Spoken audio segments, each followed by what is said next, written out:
হযরত আবু কিলাবা থেকে বর্ণিত, তিনি বলেন হযরত উবাদাহ ইবনে সামিতের কাছে এই মর্মে খবর পৌঁছলো। খবর পৌঁছার পরে তিনি দাঁড়িয়ে বললেন, ইন্নী সামি'তু রাসূলুল্লাহি সাল্লাল্লাহু আলাইহি ওয়াসাল্লাম ইয়ানহা, আমি আল্লাহর নবীকে নিষেধ করতে শুনেছি, আন বাই'iজ যাহাবি বিজ যাহাবি, স্বর্ণের বিনিময়ে স্বর্ণ, ওয়াল ফিদ্দাতি বিল ফিদ্দাতি, রূপার বিনিময়ে রূপা, ওয়াল বুররি বিল বুররি, গমের বিনিময়ে গম, ওয়াশ শাঈরি বিশ শাঈরি, জবের বিনিময়ে জব, ওয়াত তামারি বিত তামার, খেজুরের বিনিময়ে খেজুর, ওয়াল মিলহি বিল মিহ, লবণের বিনিময়ে লবণ, ইল্লা সাওয়ান বিসওয়া আও আইনান বিআইনিন ফামান যাদা আও ইজদাদা ফাকাদ আরবা। তিনি বলেন আল্লাহর নবীকে আমি বলতে শুনেছি, আল্লাহর নবীকে নিষেধ করতে শুনেছি যে স্বর্ণের বিনিময়ে স্বর্ণ, রূপার বিনিময়ে রূপা, গমের বিনিময়ে গম, জবের বিনিময়ে জব, খেজুরের বিনিময়ে খেজুর, লবণের বিনিময়ে লবণ, এই পণ্যগুলি পরিমাণে সমান সমান করে যদি কেউ বিক্রি না করে, একটু বাড়িয়ে যদি বিক্রি করে, ফামান যাদা আও ইজদাদা, যেই ব্যক্তি বাড়তি দিবে অথবা বাড়তিটা গ্রহণ করবে, ফাকাদ আরবা, সেই ব্যক্তি সুদের লেনদেন, সুদের কাজ কারবার করে ফেললো। তাহলে এতক্ষণ ধরে যে বললাম কি বুঝে আসলো? যেই ঋণ লাভ কামাই করে ওইটাই সুদ। যেই ঋণ কি করে? যেই ঋণ লাভ কামাই করে ওইটাই হলো সুদ। এবং যেই লেনদেনের মাধ্যমে বাড়তি জিনিস অর্জিত হয় ওইটাই হলো সুদ। বিদায় হজের ভাষণে আল্লাহর নবী বললেন, আলা কুল্লু আমরিন মিন আমরিল জাহিলিয়াতি তাহতা কদামাইয়া মাওদুউন।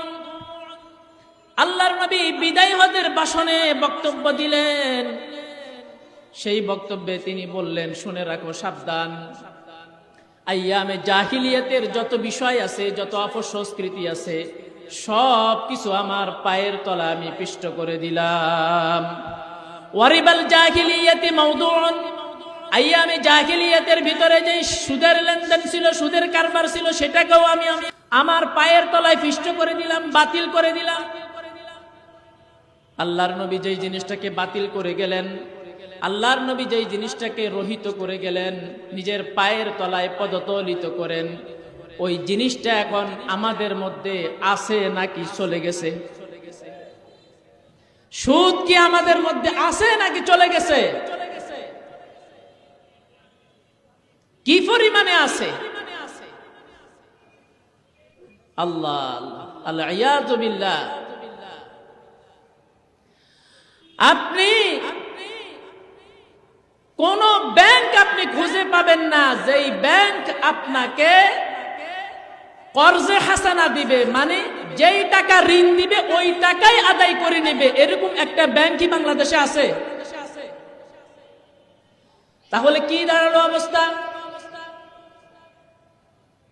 আল্লাহর নবী যেই জিনিসটাকে পায়ের তলায় পদদলিত করে গেলেন,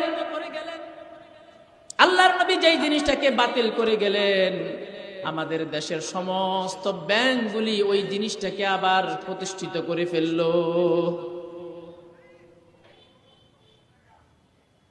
কোরআন এবং হাদিস আলোচনা করলে দেখা যায় সুদের মধ্যে কোনো বরকত নাই। কি নাই? সুদের মধ্যে কোনো বরকত নাই। আল্লাহ বলেন, ইয়ামহাকুল্লাহুর রিবা ওয়া ইউরবিস সাদাকাত, সুদ যেটা আছে এটাকে আল্লাহ তাআলা মিটিয়ে দেন, নিশ্চিহ্ন করে দেন, আর সাদাকা যেটা আছে ওটাকে আল্লাহ তাআলা বাড়িয়ে দেন। আল্লাহ বলেন, ওয়া মা আতাইতুম মির রিবাল লিয়ারবু ফি আমওয়ালিন নাসি ফালা ইয়ারবু ইনদাল্লাহ ওয়া মা আতাইতুম মিন যাকাতিন তুরিদুনা ওয়াজহাল্লাহ ফাউলাইকা হুমুল মুদঈফুন। আল্লাহ বলেন, মানুষের সম্পদে বৃদ্ধি পাওয়ার জন্য তোমরা যে সুদ দিয়ে থাকো, ফালা ইয়ারবু ইনদাল্লাহ, ওই সুদ আল্লাহর কাছে বৃদ্ধি পায় না। আল্লাহ তাআলা সুদকে নিশ্চিহ্ন করে দেন।